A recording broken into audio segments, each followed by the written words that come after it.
Matius 1 ayat 18 sampai ayat 25, kelahiran Yesus Kristus. Kelahiran Yesus Kristus adalah sebagai berikut. Pada waktu itu Maria, ibunya, bertunangan dengan Yusuf. Ternyata ia mengandung dari Roh Kudus sebelum mereka hidup sebagai suami istri. Ayat 19, karena Yusuf suaminya seorang yang tulus hati dan tidak mau mencemarkan nama istrinya di muka umum, ia bermaksud menceraikannya dengan diam-diam. Tetapi ketika ia mempertimbangkan maksud itu, malaikat Tuhan nampak kepadanya dalam mimpi dan berkata, Yusuf anak Daud, janganlah engkau takut mengambil Maria sebagai istrimu, sebab anak yang dikandungannya adalah dari Roh Kudus. Ia akan melahirkan anak laki-laki dan engkau akan menamakan dia Yesus, dan dialah yang akan menyelamatkan umatnya dari dosa mereka. Ayat 22. Hal itu terjadi supaya genaplah yang difirmankan Tuhan oleh Nabi, sesungguhnya anak darah itu akan mengandung dan melahirkan seorang anak laki-laki, dan mereka akan menamakan dia Immanuel, yang berarti Allah menyertai kita. Ayat 24. Sesudah bangun dari tidurnya, Yusuf berbuat seperti yang diperintahkan malaikat Tuhan itu kepadanya. Ia mengambil Maria sebagai istrinya. Ayat 25. Tetapi tidak bersetubuh dengan dia sampai ia melahirkan anak laki-laki, dan Yusuf menamakan dia Yesus. Oke, shalom, selamat siang. Kita ketemu channel Pelita Kakiku, karena firman-Mu adalah pelita bagi kakiku dan terang bagi jalanku. Ayat yang baru kita baca adalah salah satu bagian dalam firman Tuhan, peristiwa menjelang kelahiran Yesus. Biasanya kalau di saat-saat menjelang Natal seperti ini, firman Tuhan yang kita sering dengar berkenaan dengan Natal itu bagaimana tentang orang Majus yang datang dari timur, mereka mempersembahkan emas, kemenyan, dan mur, atau mungkin kita sering juga mendengar khotbah tentang gembala-gembala yang malaikat Tuhan menampakkan kepada mereka gitu ya. Atau juga mungkin kita sering mendengar khotbah tentang bagaimana Herodes yang kemudian mencari di manakah bayi Yesus untuk membunuhnya, dan terjadilah pembunuhan besar-besaran gitu ya. Dan atau kalaupun misalnya tahun lalu saya pernah membahas tentang Maria, bagaimana dia satu pribadi yang dipilih Tuhan untuk menjadi media bagaimana Yesus lahir di bumi, dan digambarkan dia sebagai satu perempuan yang berkata bahwa sesungguhnya aku ini hamba Tuhan, jadilah kepadaku seperti yang kau firmankan gitu ya. Dan kita tahu juga dalam banyak hal di firman Tuhan dituliskan bagaimana Maria menyimpan segala sesuatu dalam hatinya dan merenungkannya gitu ya. Itu biasanya khotbah atau firman Tuhan yang sering kita dengar di saat-saat menjelang Natal. Tapi ada satu hal yang jarang kita bahas. Ada satu hal yang jarang kita sorot, yaitu tentang pribadi Yusufnya gitu ya. Nah, pada video ini saya akan membahas lebih banyak mengenai pribadi Yusufnya yang adalah suami dari Maria ibu Yesus gitu ya. Ada beberapa hal yang baik, ada beberapa hal yang positif yang kita ambil dari pribadi Yusuf ini gitu ya. Di sini saya mencatat ada beberapa sifat, ada beberapa hal yang baik, yang positif dari pribadi Yusuf yang membuat teladan buat kita semua. Yang pertama ada dalam ayat 19. Di sana dikatakan bahwa dia adalah seorang yang tulus hati. Jadi salah satu yang dijelaskan dalam firman Tuhan tentang pribadi Yusuf, di sana dikatakan bahwa dalam ayat yang ke-19 dikatakan bahwa dia bertunangan dengan Maria, tetapi kemudian Maria ternyata mengandung, dan bayi yang digandungnya adalah dari Roh Kudus. Jadi dikatakan dalam ayat 19, karena Yusuf suaminya seorang yang tulus hati, maka ciri yang pertama yang muncul pada pribadi Yusuf di sini adalah satu pribadi yang tulus hati. Gitu ya. Jadi saya melihat bahwa pasangan ini baik Maria maupun Yusuf memang orang-orang yang dipilih Tuhan dengan satu karakter atau sifat yang memang istimewa pada mereka. Gitu ya. Dan salah satu yang pertama kali dimunculkan tentang pribadi Yusuf digambarkan dalam firman Tuhan, dia adalah pribadi yang tulus hati. Dalam banyak video saya sempat membahas banyak mengenai kata tulus hati ini, bagaimana ini menjadi sesuatu di mana orang melakukan segala sesuatu dengan cara yang tanpa motivasi yang tersembunyi. Dia melakukannya dengan rela hati, dia melakukannya dengan tulus hati gitu ya. Dan saya akan ambil beberapa ayat dalam firman Tuhan tentang bagaimana Tuhan meneguhkan kerajaan Salomo, dan Tuhan menekankan pada Salomo supaya Salomo hidup dengan tulus hati seperti halnya Daud gitu ya. Kita akan lihat dalam 1 Raja-Raja 9 ayat 4-5 dikatakan seperti ini. Mengenai engkau, jika engkau hidup di hadapanku sama seperti Daud ayahmu, bagaimana Daud hidup dikatakan dengan tulus hati dan dengan benar gitu ya, dan berbuat sesuai dengan segala yang kuperintahkan kepadamu, dan jika engkau tetap mengikuti segala peraturan, ketetapan dan peraturanku, maka aku akan meneguhkan tata kerajaanmu atas Israel untuk selama-lamanya. Seperti yang telah kujanjikan kepada Daud ayahmu dengan berkata, keturunanmu takkan terputus dari tahta kerajaan Israel. Dan di sana menjadi gambaran yang Allah tekankan kepada Salomo supaya dia hidup dengan tulus hati dan dengan benar seperti Daud. gitu ya. Dan tulus hati itu menjadi sesuatu hal yang penting di mata Tuhan. Bagaimana seorang melakukannya tanpa mempunyai satu maksud tersembunyi, melakukannya dengan sepenuh hati semata-mata untuk kemuliaan nama Tuhan. Dan itu yang digambarkan juga dalam firman Tuhan yang disampaikan Tuhan kepada Salomo, supaya Salomo hidup dengan tulus hati, gitu ya. Ayat yang lain dalam 1 Tawari 29 ayat 9 dikatakan, bangsa itu bersukacita karena kerelaan masing-masing, sebab dengan tulus hati mereka memberikan persembahan sukarela kepada Tuhan. Juga Raja Daud sangat bersukacita, gitu ya. Di situ juga digambarkan bahwa mereka memberi dengan tulus hati, gitu ya. Dan saya pernah bahas bahwa tulus hati itu menjadi sesuatu yang semakin langka. Bagaimana orang seringkali punya motivasi terpendam, punya maksud tertentu. Seringkali ada orang yang mau menolong seseorang, tetapi dengan harapan dia suatu saat akan mendapat balasannya kembali. Orang itu akan balik menolong, atau dia akan merasa berhutang. Ada sesuatu yang diharapkan, gitu ya. Dan padahal dalam firman Tuhan kita harus melakukannya dengan sepenuh hati, dengan melakukannya dengan tulus hati, gitu ya. Dan dalam firman Tuhan kalau kita lihat dalam bagaimana Yesus pernah mengajar murid-muridnya dalam hal berdoa, berpuasa, dan memberi, yang pernah saya singgung juga bagaimana Yesus berkata, kalau kamu berdoa, masuklah ke dalam kamar, tutuplah pintu, gitu ya. Kalau kamu berpuasa, minyakilah wajahmu. Kalau kamu memberi, jangan sampai tangan kirimu tahu apa yang diberikan tangan kananmu. Inti dari semuanya itu adalah semata-mata supaya murid-murid Tuhan, pada saat dia memberi, pada saat dia berdoa, pada saat dia berpuasa, dia tidak mengharapkan satu pujian dari seseorang. Dia melakukannya semata-mata dengan tulus hati. Sebenarnya itu inti dari tujuan utama semuanya. Bukan semata-mata supaya mereka mendapat pujian, bukan semata-mata mereka mendapat kekaguman, tetapi semuanya dilakukan dengan tulus hati. Tulus hati itu yang membuat orang tidak mudah kecewa apabila dia tidak menerima sesuatu, karena dia tidak mengharapkan apapun juga. Pada saat orang punya motivasi lain, pada saat orang mengharapkan sesuatu untuk dia terima, dan dia tidak mendapatkannya, maka dia akan menjadi marah, dia akan menjadi kecewa, dan segala macam bisa terjadi. Tapi apabila seseorang melakukan dengan tulus hati, maka tanpa dia menerima apapun juga tidak akan merasa kecewa atau marah, karena memang dia tidak mengharapkan apapun juga. Jelas, saudaraku? Dan ini yang menjadi ciri pertama tentang pribadi dari Yusuf tadi, bagaimana dia seorang yang tulus hati, gitu ya. Pribadi teladan yang kedua yang kita lihat dari pribadi Yusuf tadi, masih ada dalam ayat 19 dikatakan, karena Yusuf suaminya seorang yang tulus hati dan tidak mau mencemarkan nama istrinya di muka umum, gitu ya. Hal yang kedua yang baik dari pribadi Yusuf ini adalah dia dalam satu kondisi di mana dia menemukan bahwa tunangannya sedang mengandung, gitu ya. Sebagai satu pribadi pria, tentunya ini menjadi sesuatu hal yang tidak mudah baginya untuk menerima hal itu, gitu ya. Tetapi Yusuf tidak melakukannya dengan sembrono. Dia bilang dia tidak mau mencemarkan nama istrinya, gitu ya. Karena itu kemudian dia bermaksud menceraikannya secara diam-diam. Hal yang kedua yang baik dari pribadi Yusuf adalah bagaimana dia seorang pribadi yang menghormati istrinya, yang tidak mau mencemarkan namanya, gitu ya.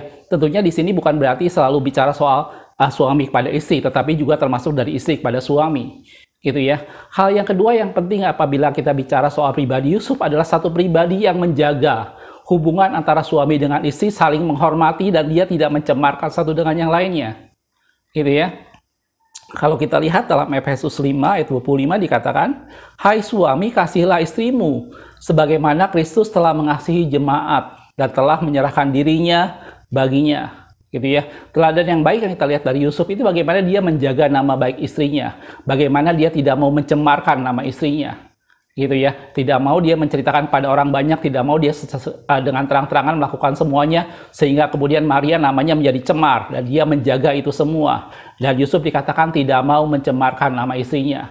Dan menjadi satu gambaran dalam firman Tuhan bahwa suami mengasihi istrinya, dia menghormati istrinya. Dalam firman Tuhan, hai suami, kasihilah istrimu, hai istri, tunduklah pada suamimu. Dan itu yang dilakukan oleh Yusuf dan Maria. Khususnya dalam video ini saya membahas Yusuf. Itu hal yang kedua. Jadi hal pertama, Yusuf adalah pribadi yang tulus hati. Hal yang kedua, dia satu pribadi yang menghormati pasangannya, satu pribadi yang menghargai pasangannya dan tidak mau mencemarkan nama istrinya, dikatakan dalam firman Tuhan, gitu ya. Dan kemudian kalau kita lanjutkan yang ketiga, di sana dikatakan dia bermaksud untuk menceraikannya secara diam-diam, gitu ya. Dan di sini menjadi sesuatu hal yang mungkin kita berpikir, perceraian bukankah sesuatu yang dilarang oleh firman Tuhan? Betul. Memang, karena itu ini menjadi sesuatu hal yang Yusuf tidak mudah lakukan, karena dia seorang yang taat, seorang yang beribadah kepada Tuhan, dan dia tahu dalam firman Tuhan, Allah tidak mengizinkan suatu bentuk perceraian. Karena itu dalam ayat yang ke-20 dikatakan, tetapi ketika ia mempertimbangkan maksud itu, hal yang berikutnya yang ketiga tentang pribadi Yusuf adalah dia tidak mudah melakukan suatu tindakan tertentu, dia mempertimbangkan hal itu. Gitu ya.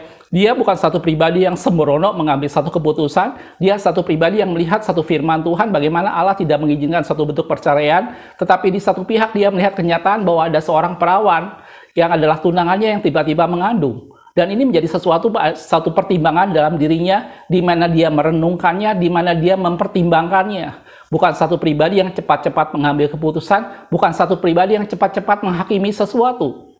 Gitu ya. Jadi hal yang ketiga yang positif pada pribadi Yusuf di sana adalah pada saat dia mempertimbangkan itu semua, dia tidak memperceraikan Maria. Dia hanya berencana untuk menceraikan itu secara diam-diam, tetapi dia tidak melakukan itu dan dia mempertimbangkan itu baik-baik. Gitu ya. Ini gambaran tentang satu pribadi yang tidak sembrono melakukan segala sesuatu, satu pribadi yang mempertimbangkan segala sesuatu dari sudut pandang firman Tuhan. Gitu ya. Dalam Amsal 3 ayat 21 dikatakan, "Hai anakku, janganlah pertimbangan dan kebijaksanaan itu menjauh dari matamu. Peliharalah itu." Gitu ya. Seringkali kalau ada masalah atau konflik antara suami istri atau dalam sesama dengan manusia, seringkali kesalahpahaman menjadi sesuatu yang menjadi akar masalahnya di sana. Dan itu terjadi apabila salah seorang atau dua belah pihak dengan mudah menyimpulkan sesuatu, dengan mudah menarik satu kesimpulan tentang sesuatu hal yang sebenarnya belum tentu benar.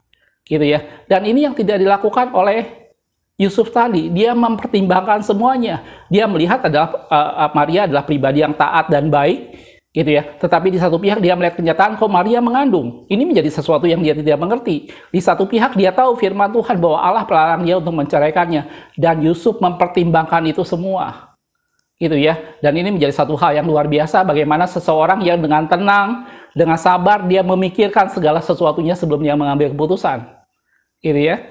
Dalam Amsal 19 ayat 21 dikatakan, "Banyaklah rancangan di hati manusia, tetapi keputusan Tuhanlah yang terlaksana." Gitu. Dan kalau Anda lanjutkan pada saat Yusuf mempertimbangkan semuanya, maka malaikat Tuhan mempunyai kesempatan untuk muncul dalam mimpi Yusuf dan memberikan firman Tuhan kepadanya. Dalam firman Tuhan dikatakan manusia hatinya merancangkan segala sesuatu, tetapi keputusan Tuhanlah yang terlaksana. Pada saat Yusuf mempertimbangkan segala sesuatu, pada saat Yusuf merenungkan segala sesuatu, itu memberi kesempatan kepada Allah untuk berbicara. Itu memberi kesempatan kepada Allah untuk mengungkapkan rencananya. Gitu ya. Dan kalau kita lihat dalam ayat 20 tadi, ketika ia mempertimbangkan maksud itu, dia hanya baru bermaksud dan dia mempertimbangkan, malaikat Tuhan nampak kepadanya dalam mimpi. Saya sudah bilang tadi, pada saat Yusuf mempertimbangkan itu memberi kesempatan kepada Tuhan untuk malaikatnya datang menampakkan diri pada Yusuf. Gitu. Dan di sana dikatakan bagaimana malaikat Tuhan berkata, "Jangan takut." Dan malaikat Tuhan menjelaskan semuanya kepada Yusuf bahwa bayi yang dikandungnya itu adalah karena Roh Kudus. Dan dia akan jadi penebus. Dan kamu harus menamai dia Yesus. Dan dia akan menyelamatkan bangsa-bangsa. Gitu ya. Dia akan menjadi penyelamat dosa manusia. Gitu ya. Dan itu hal yang ketiga yang baik dari pribadi Yusuf. Gitu ya. Dan apa yang terjadi setelah malaikat Tuhan menjelaskan dia seorang anak laki-laki dinamai Yesus, dia akan menyelamatkan umatnya, itu semua ada dalam ayat-ayat tadi. Sampai dengan ayat 23 itu adalah menggenapi kata firman Tuhan Nabi Yesaya. Dibilang seorang anak darah mengandung laki-laki dan menamakan dia Immanuel. Gitu ya. Dan malaikat Tuhan menjelaskan itu semua pada saat Yusuf mempertimbangkan segala sesuatunya. Gitu ya. Dan setelah itu apa yang terjadi, saudaraku? Hal yang baik yang keempat dari pribadi Yusuf adalah setelah dia mendapat penjelasan dari Tuhan, malaikat Tuhan dalam mimpi, dikatakan dalam ayat 24 adalah di sana dikatakan, sesudah bangun dari tidurnya, Yusuf berbuat seperti yang diperintahkan malaikat Tuhan kepadanya dan ia mengambil Maria sebagai istrinya. Gitu ya. Hal yang positif yang keempat yang ada pada pribadi Yusuf adalah setelah malaikat Tuhan menampakkan diri dan menjelaskannya, maka Yusuf tidak berkata kemudian nanti saya akan pertimbangkan 2-3 hari lagi, saya akan coba uji dulu betul atau tidak, saya coba akan nanya penasehat saya, atau saya akan nanya kepada bapak rohani saya. Tidak. Tetapi di sana dikatakan sesudah Yusuf bangun, Yusuf melakukan seperti yang dikatakan oleh malaikat itu, dan dia mengambil Maria sebagai istrinya. Gitu ya. Di sini digambarkan Yusuf satu pribadi yang benar-benar percaya akan firman Tuhan. Satu pribadi yang taat dengan firman Tuhan pada saat malaikat Tuhan menjelaskan, jangan kamu takut mengambil Maria sebagai istrimu, karena anak yang dikandungnya adalah dari Roh Kudus, dan dia akan menjadi penyelamat umat manusia. Gitu ya. Setelah bangun, Yusuf tidak A, B, C, D, dia langsung bangun, dan dia melakukan apa yang diperintahkan oleh malaikat Tuhan, dan dia mengambil Maria sebagai istrinya. Gitu ya. Dan ini menggambarkan satu pribadi yang benar-benar taat dan tunduk dengan firman Tuhan. Gitu ya. Dan ini juga terrefleksi dalam beberapa peristiwa dalam firman Tuhan lain, bagaimana Yusuf ini seorang yang taat dengan firman Tuhan. Gitu ya. Kalau kita lihat dalam Matius 2, ini peristiwanya pada waktu itu, ada orang Majus, lanjutan dari cerita yang tadi. Kemudian Herodes berencana untuk membunuh bayi Yesus. Dan firman Tuhan datang kepada Yusuf dalam sebuah mimpi dan memerintahkan Yusuf untuk lari ke Mesir. Gitu ya. Dalam Matius 2 ayat 13-14 dikatakan, setelah orang-orang Majus itu berangkat, tampaklah malaikat Tuhan kepada Yusuf dalam mimpi dan berkata, bangunlah, ambillah anak itu serta ibunya, larilah ke Mesir dan tinggallah di sana sampai aku berfirman kepadamu. Karena Herodes akan mencari anak itu untuk membunuh dia. Gitu ya. Waktu Yusuf dapat firman Tuhan suruh lari ke Mesir, Yusuf tidak bertanya, kenapa Tuhan harus ke Mesir? Bukankah di Mesir umatmu pernah dijajah? Bukankah di Mesir umatmu pernah diperbudak? Kenapa harus lari ke Mesir? Kenapa tidak lari ke tempat yang lain? Yusuf tidak melakukan itu semua. Tetapi kalau firman Tuhan datang, larilah ke Mesir, ambillah ibu dan anak itu, dan Yusuf melakukannya dengan taat. Gitu ya. Dalam ayat lanjutannya, maka Yusuf pun bangunlah. Diambilnya anak itu serta ibunya malam itu juga, lalu menyingkir ke Mesir, gitu ya. Dan ini menjadi satu gambaran satu pribadi yang taat dengan firman Tuhan, dan dengan mudah Allah menuntun mereka, gitu ya. Setiap kali ada peristiwa, Allah berbicara kepada Yusuf, Yusuf mengerti dan Yusuf taat melakukannya, gitu ya. Peristiwa yang lain setelah mereka ke Mesir, kemudian Herodes itu mati dan malaikat Tuhan berbicara lagi pada Yusuf untuk memanggil mereka kembali pulang. Dan hal yang sama yang dilakukan oleh Yusuf, gitu ya. Dalam Matius 2 ayat 20-21 dikatakan, bangunlah, ambillah anak itu serta ibunya dan berangkatlah ke tanah Israel, karena mereka yang hendak membunuh anak itu sudah mati. Gitu ya. Apa yang dilakukan Yusuf? Yusuf tidak A, B, C, D dan macam-macam, tidak berbantah-bantah sama sekali. Dibilang di bawahnya, lalu Yusuf pun bangunlah. Diambilnya anak itu serta ibunya dan pergi ke tanah Israel. Jelas aku? Dan ini berkali-kali dalam firman Tuhan bagaimana Yusuf satu pribadi yang taat dan percaya pada firman Tuhan. Apa yang dikatakan oleh malaikat Tuhan dalam mimpinya, Yusuf tidak berbantah-bantah, Yusuf tidak berpikir macam-macam, dia belajar percaya pada firman Tuhan. Gitu ya. Pada saat dia hendak mengambil keputusan untuk menceraikan Maria, dia mempertimbangkannya baik-baik. Dan pada saat itulah malaikat Tuhan menyatakan dirinya. Tetapi pada saat dia mendengar firman Tuhan dari malaikat Tuhan, maka dia percaya dan taat sepenuhnya dengan firman Tuhan. Dan itu adalah pribadi Yusuf. Jelas aku? Dan ini ada 4 hal yang baik yang saya perhatikan dari pribadi Yusuf. Dia seorang yang tulus hati, kata firman Tuhan. Dia seorang yang tidak mencemarkan nama istrinya. Dia seorang yang mempertimbangkan segala sesuatu sebelum dia memutuskan. Dan itu memberi kesempatan Allah berbicara. Dan pada saat Allah berbicara, maka dia percaya dan taat akan firman Tuhan.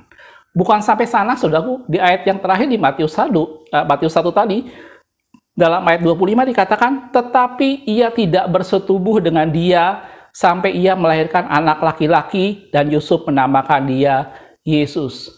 Hal yang kelima yang baik pada pribadi Yusuf, dia bukan satu pribadi yang benar-benar tidak dikuasai dengan hawa nafsunya. Gitu ya. Dia tahu persis bahwa Maria seorang yang sedang mengandung karena Roh Kudus. Dia tahu bahwa bayi yang dikandungnya bukan dari darah dagingnya karena mereka belum hidup sebagai suami istri, dan dia mengambil Maria sebagai istri karena dia taat firman Tuhan. Dan dalam firman Tuhan dikatakan sampai dengan Yesus lahir, Yusuf tidak pernah bersetubuh dengan Maria. Gitu ya. Dan saya melihat ini satu pribadi yang benar-benar bisa menundukkan hawa nafsunya, satu pribadi yang benar-benar tidak hidup di bawah hawa nafsu seorang laki-laki. Gitu ya. Kalau kita lihat dalam firman Tuhan dalam 1 Petrus 1 ayat 14 dikatakan, hiduplah sebagai anak-anak yang taat dan jangan turuti hawa nafsu yang menguasai kamu pada waktu kebodohanmu.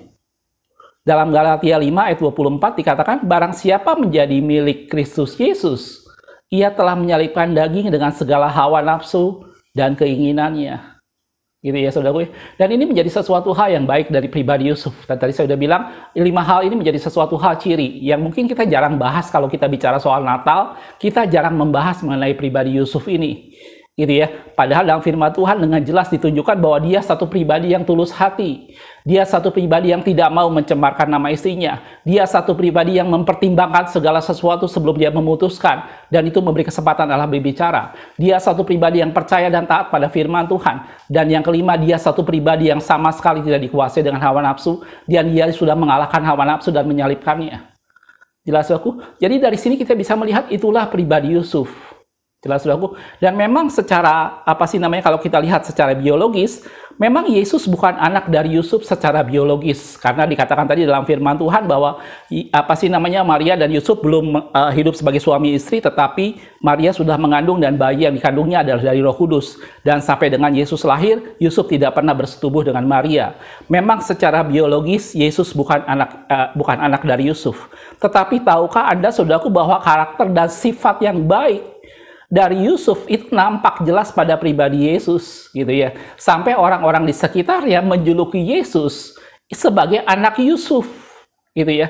Dari sana kita bisa melihat bahwa pribadi ayahnya, pribadi orang tuanya menjadi cerminan yang positif buat pribadi Yesus itu sendiri. Jadi kalau kita lihat dalam firman Tuhan, ada 2 gelar yang diberikan orang pada Yesus, bahwa dia adalah anak Daud dan dia adalah anak Yusuf. Ya, walaupun tadi saya sudah bilang secara biologis Yesus sama sekali bukan anak Yusuf, gitu ya, karena mereka belum hidup sebagai suami istri, tetapi Maria sudah mengandung dan sampai dengan Yesus lahir, Yusuf tidak pernah bersetubuh dengan Maria, gitu ya. Tetapi pribadi Yusuf itu nampak pada Yesus sehingga digambarkan bahwa Yesus itulah anak Yusuf. Kita akan lihat beberapa ayat terakhir.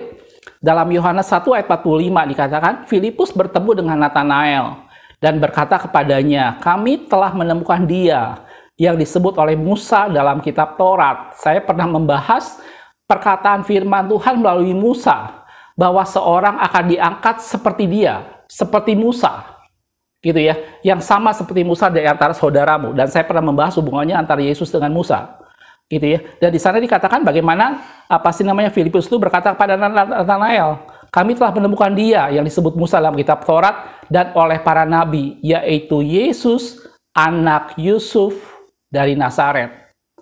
Gitu ya. Jadi anak Yusuf menjadi salah satu bagian yang menempel pada pribadi Yesus, bagaimana Yusuf memberikan teladan yang baik, bagaimana Yusuf menjadi orang tua yang baik bagi Yesus, sehingga akhirnya Yesus digelari anak Yusuf. Gitu ya. Dalam Yohanes 6 ayat 42 dikatakan, kata mereka, bukankah ia ini Yesus anak Yusuf, yang ibu bapaknya kita kenal? Bagaimana ia dapat berkata, aku telah turun dari sorga? Jelas aku. Jadi itulah selewat mengenai pribadi Yusuf, yang mungkin kita jarang dengar, kita jarang bahas dalam firman Tuhan, karena memang mungkin kita lihat secara biologis, Yusuf tidak memberikan kontribusi apa-apa pada kelahiran Yesus. Tetapi jangan lupa saudaraku bahwa sepanjang Yesus lahir sampai dengan Yesus beranjak dewasa, peranan Yusuf di sana sangat besar. Bagaimana Yusuf yang menjaga ibu dan anak tersebut, bagaimana Yusuf yang dipimpin Tuhan untuk melarikan mereka ke Mesir, bagaimana Yusuf yang dengan malaikat Tuhan membawa mereka kembali ke tanah Nazaret, sehingga Yesus disebut dengan orang Nazaret. Jelas, dan itu semua gambaran tentang satu pribadi yang adalah Yusuf, yang mungkin jarang disebut dalam firman Tuhan. Ya mungkin tadi saya sudah bilang secara biologis dia tidak memberikan kontribusi apa-apa pada pribadi Yesus. Yesus bukan anak Yusuf secara biologis, gitu ya. Tetapi secara pribadi, secara contoh yang baik, maka orang-orang menggelari dia bahwa Yesus adalah anak Yusuf. Yusuf seorang yang tulus hati, Yusuf seorang yang tidak mencemarkan nama pasangannya, seorang yang menghormati dan mengasihi pasangannya, Yusuf seseorang yang mempertimbangkan segala sesuatu dengan baik, sehingga akhirnya kesempatan Tuhan untuk berbicara, dan Yusuf seorang yang percaya dan taat akan firman Tuhan, dan dia tidak lagi dikuasai dengan hawa nafsu. Dan itu adalah Yusuf, suami Maria, ibu Yesus. Mudah-mudahan ini menjadi masukan yang sederhana, menjadi renungan yang sederhana pada saat Natal seperti ini, menjelang Natal seperti ini, dan mari kita menjadi satu pribadi yang belajar dari pribadi Yusuf, gitu ya. Dan ini menjadi satu teladan yang baik buat kita semua. Makasih sudah menonton, kita ketemu di video berikutnya. Tuhan Yesus memberkati.